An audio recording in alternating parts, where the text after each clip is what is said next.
Bonjour chers auditeurs de l'ODJ Média, notre chroniqueur invité, Aziz Bousseta, partage son avis et sa réflexion, dans un article qu'il a intitulé « Les médias occidentaux, un journalisme de meute », qu'on écoutera ensemble dans ce podcast.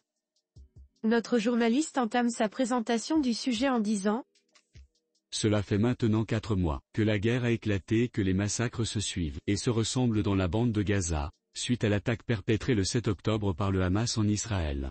Depuis, en Europe et aux États-Unis, c'est la même expression, érigée en élément de langage incontournable, définitif et surtout obligatoire, et qui autorise tout, le droit d'Israël à se défendre. » Notre chroniqueur invité commence par expliquer au début de son article « Oui, de se défendre, mais pas de massacrer, de bombarder au phosphore, de déporter, de tout détruire, d'affamer, d'humilier, c'est cette distinction que la presse occidentale, avec la française en pointe, refuse de considérer. En quelques semaines, la France a fait l'expérience d'un journalisme de meute, qui déteste autant le débat contradictoire, que la liberté d'expression, assènent Serge Halimi et Pierre Rimbert, dans un article du Monde diplomatique, février 2024, intitulé Le journalisme français, un danger public et qui a abondamment circulé au Maroc, et certainement ailleurs. Deux journalistes que l'on ne retrouve, bien évidemment, jamais sur les plateaux télé français où les Darius Rochebin ou Sonia Mabrouk se suffisent très bien et se contentent amplement de Bernard-Henri Lévy, Meyer Habib ou encore de Gilles William Goldnadel et du colonel Rafovitch de Tsahal. Ce journalisme de meute n'est pas récent, ni nouveau.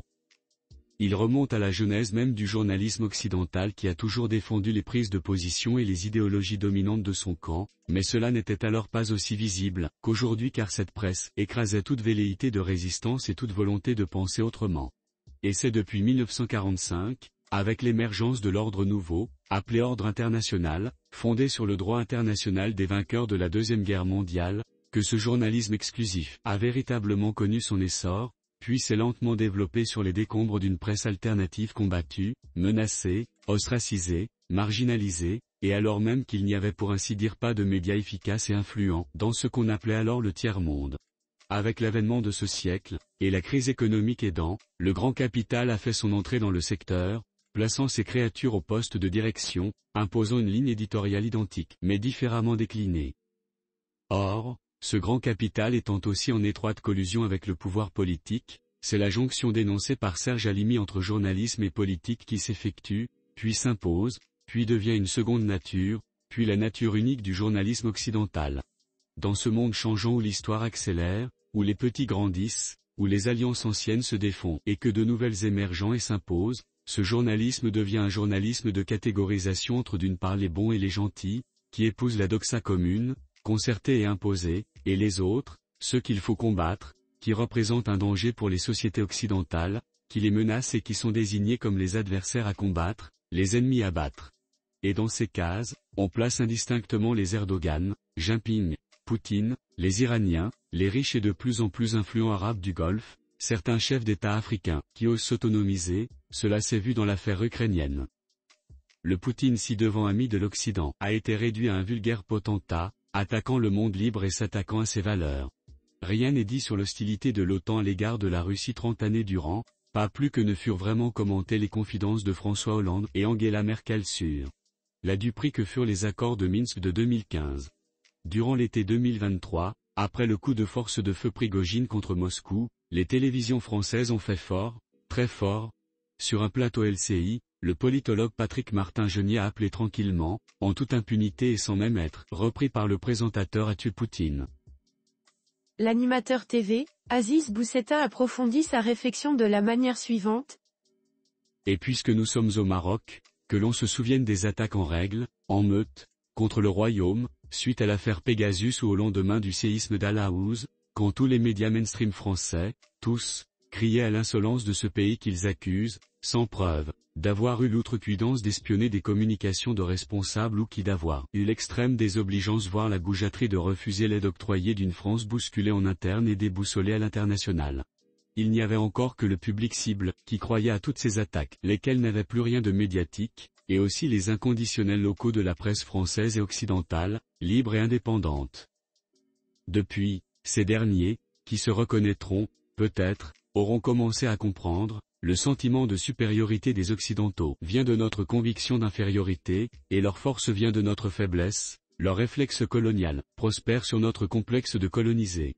Les médias occidentaux reproduisent encore et toujours cette ancienne domination des Blancs sur le reste de l'humanité, comme au XIXe siècle, comme au XXe siècle, à la différence qu'aujourd'hui, les sociétés occidentales, blanches, connaissent un double phénomène, la mixité démographique, puis sociale, qui relativise leur caractère blanc et donc érode leur cohésion par l'émergence d'un discours alternatif, et le profond et absolu sentiment de culpabilité suite au silence face à l'Holocauste, et donc une contrition sur les siècles de pogroms, qui font d'Israël la référence, la locomotive morale.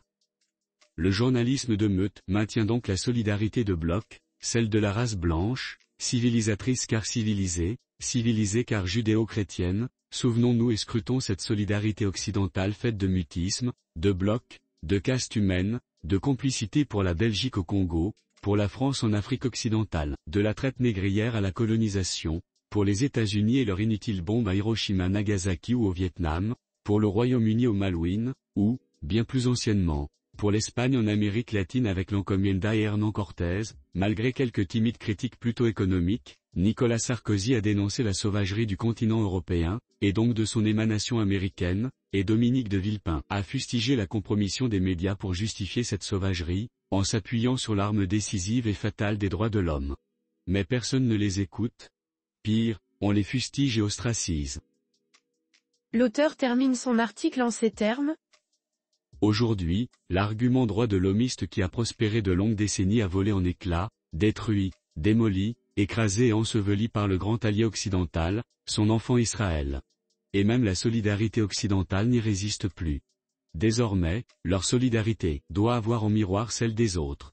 Cela se voit dans le Sud global, mais il est trop global, les Arabes doivent soutenir les Arabes, les Africains porter les Africains, les régionaux avec ceux de leur région, dans une grande symbiose humaine, une unique société humaine, universelle, avec ses diverses et différentes déclinaisons, sans plus jamais accepter une quelconque supériorité d'une quelconque civilisation ou culture.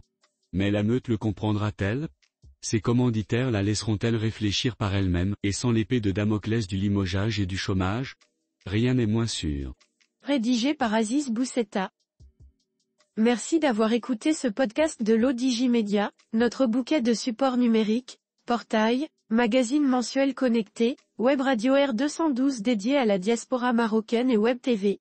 N'oubliez pas de télécharger notre application l'ODJ Mobile sur Play Store et de vous abonner à notre chaîne YouTube l'ODJ TV. Alors, on se dit au prochain podcast de nos chroniqueurs invités, et à très bientôt.